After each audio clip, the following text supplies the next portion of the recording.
Luke, how are you, dude? You can just introduce me as other than the latter of the half. I'm doing well. I'm ready to fight. Ready to fight already? The fight's not for a little bit still. You're ready to go now? I've been ready to fight since June. Yeah. Since it has been a little bit of a. Are you talking about this June or last June? You were ready to fight as soon as you walked out of the cage with Michael Bisping. I feel like last June.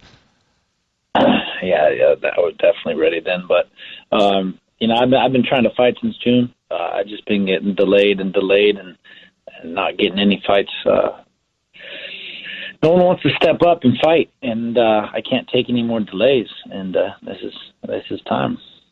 Well, it's finally going to happen. UFC Fight Night, September 16th against David Branch in Pittsburgh. As I understand, you are in Pittsburgh right now to do a little bit of a media tour. Tickets are going on sale. What are those like for you? Are those a nuisance? Are those okay? What are the questions like? I mean, because you're not dealing with super specific MMA media, right? You're just talking about Pittsburgh general media. What are the questions like, and what's the day like when you do those things? There's you hit some of the general media and you hit some other outlets. It is what it is. It's not my first rodeo. I've been in the game 10 years. Fighting, almost every event has been a main event, pretty much in the last 8 years. So I'm well prepared. Yeah. I got to say, when this fight came together, it was announced. What was it? 2 weeks ago now, maybe a week, 10 days, whatever the case was. When it was announced, it came together. I was a little bit surprised, because you and I have talked this year, and one thing that you made very clear is that I've reached a point in my career where I'm not just taking fights to take fights. I want to know where I'm going. I want to get up for a fight. I want it to be exciting. I want it to be against somebody that it means something. And then it comes back, and it's David Branch, which is nothing against David Branch, but he doesn't seem to fit that description that you gave me earlier this year. So can you talk about how this fight came together and why, at the end of the day, you're facing David Branch on September 16th? Like I said, I can't wait any longer. I've been trying to fight since June. They offered me the Anderson Silva fight on short notice for myself. I accepted it.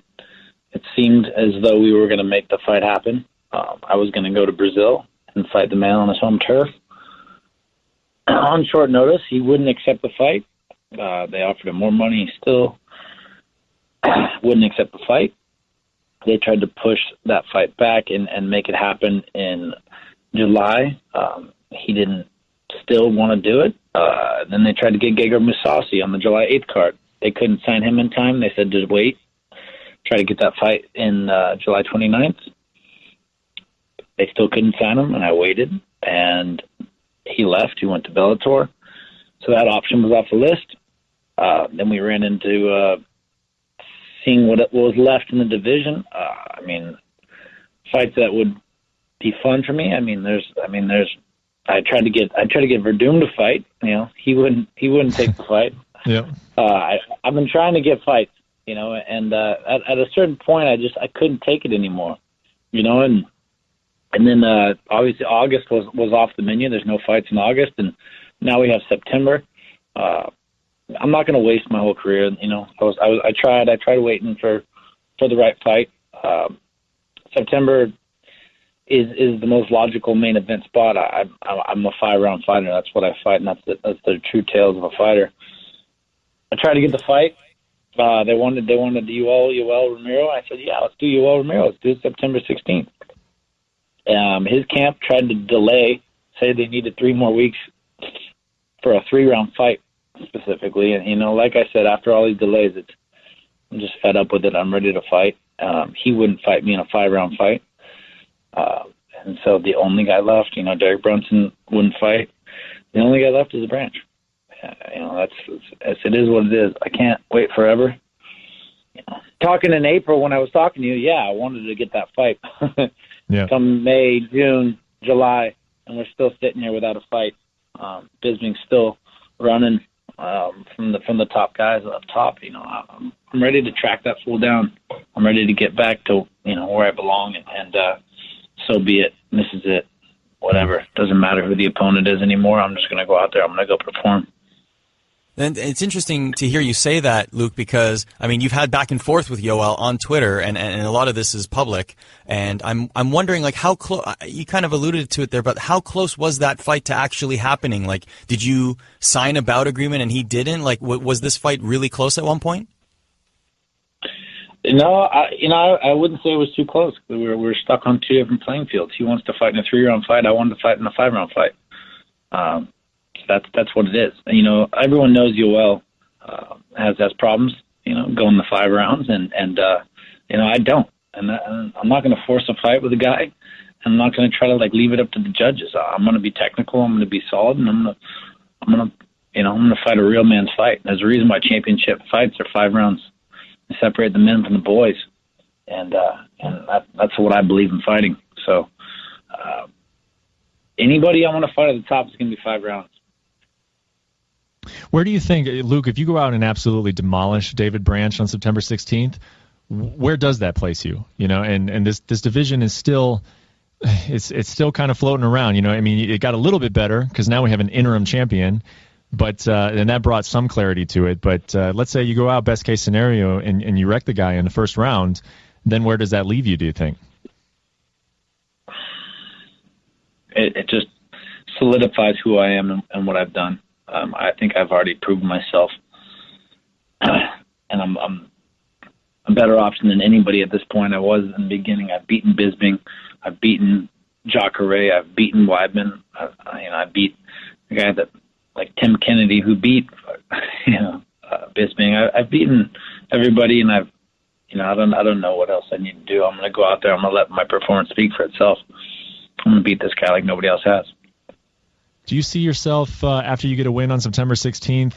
What would interest you? Would you want to revisit the Yoel Romero fight, or is that ship sailed? The Jacare Souza, obviously that rematch was set at one point. Would you want to look at that? Chris Weidman got a win. Is there anybody? And I know your focus, of course, is on David Branch, but if you were not to get a title shot after this fight, what name would interest you? Do you think? We'll see. We'll see when it comes. I don't. Obviously, I'm going back to the top. And that's what I want. I don't know. So,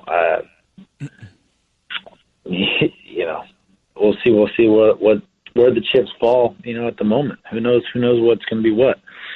Bisping's fought nobody in the top 10 in the last year and a half, and he still isn't going to fight anybody in the top 10. So, where does that put him? I think they should pull the title from the guys like that who don't fight anybody in the top contenders. They pulled the title from what's her name? Because she wouldn't fight the number 1 contender, quote unquote. Durandamy.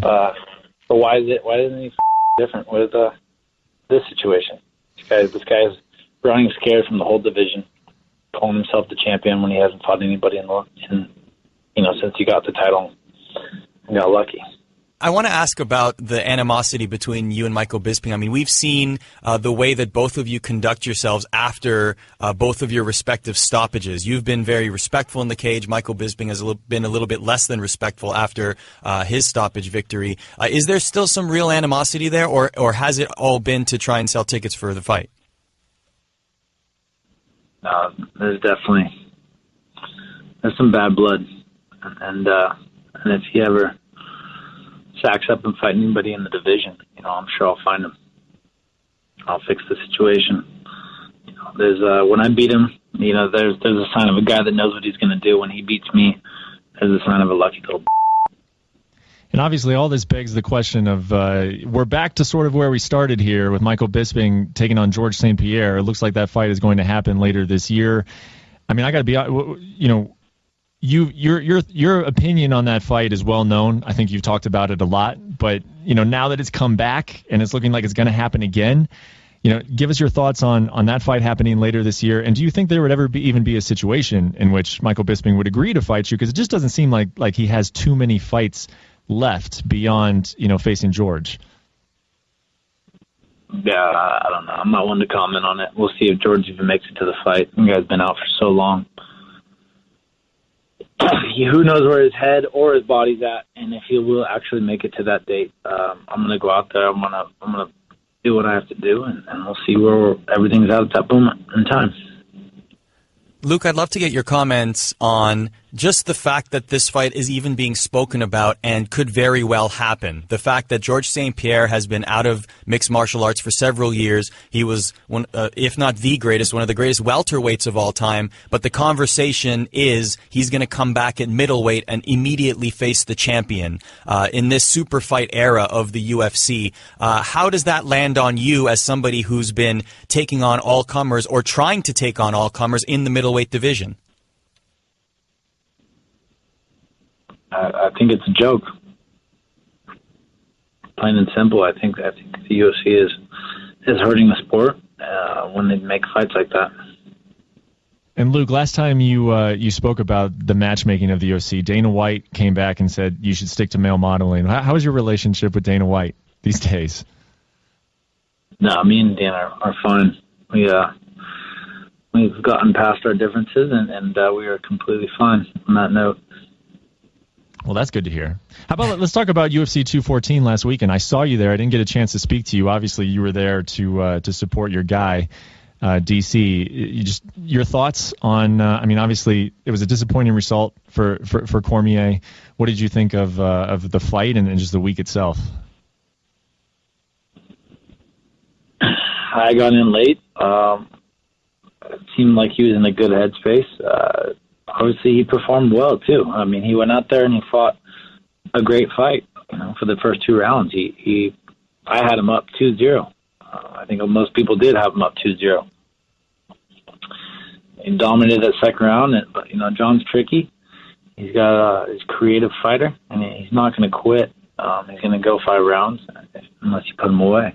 So, Cormier got caught with probably the only thing that could potentially finish him, which was, a head kick.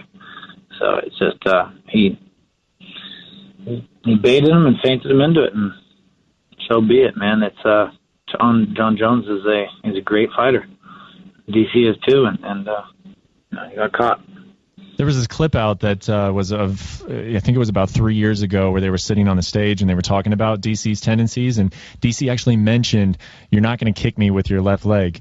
Is that something that he has, and I would imagine if he's working on that you would be a good sparring partner to prepare him for that. Is that something that he's always kind of known, that he has a tendency to dip into a left leg head kick?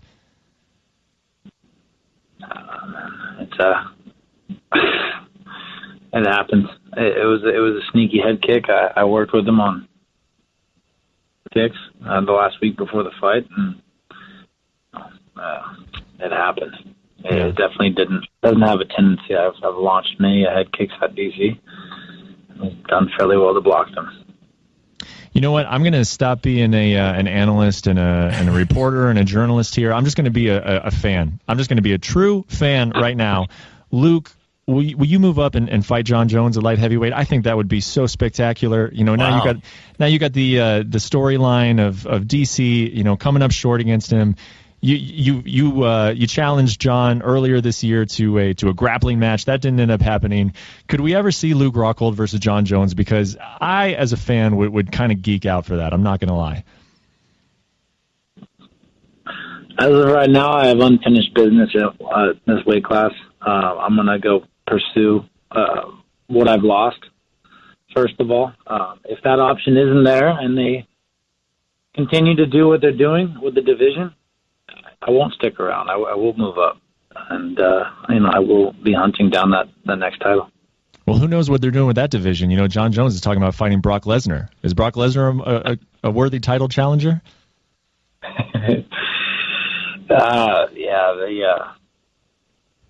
The current stage of MMA is at a bit of a crisis. Luke? Do you feel any pressure to, like, as a fighter who it seems like you slant towards, the Bushido spirit versus the business end of it, in the sense that, give me the fights that make the most sense. But with all of these super fights being booked, the McGregors and Mayweathers, and then Brock Lesnar fighting John Jones, GSP getting an immediate title shot upon his return, like, do you as a fighter feel any pressure to have to talk that much in order to get paid accordingly and get those big fights? Spice it up, huh? Well, yeah, I just try to do what I do and be who I am. This is the UFC was built on a formula where the best fight the best, and they've gotten to this stage because they relied on that. They got the fastest growing company, everything, like the fights will build themselves, the super fights build themselves, and when they try to force the fights, they're gonna put a strain on every division and then the whole sport. You're gonna hit weak points. You need to focus on building the stars and focusing on the talent and keeping the fights that make sense. That's what people really want to see. I mean, those super fights are only going to do so much for the sport. Luke, I got one more thing I want to ask you about, and that is Kane. There's been some rumors around that, and I don't even, I mean, they're not rumors. Everyone knows that he's trying to come back. He wants to come back from that back surgery of late last year, and then he could take on Stipe Miocic right away. What can you tell us about Kane, how much he's been in the gym, and could we be seeing him in a heavyweight title fight anytime soon? Kane's has his problems. I believe the sciatic nerve has been bothering him for some time, and if anybody has had or understands that issue, it's pretty severe, and I know it was pretty bothersome. I think it's backed off a bit, but I think he's hitting that tipping point where he's gonna push through and try to hit something, try to sign something here shortly, and I don't see anybody else that deserves that fight more than Cain Velasquez, and so I think that's very likely you could see Kane back in the cage fighting for the title in the coming months.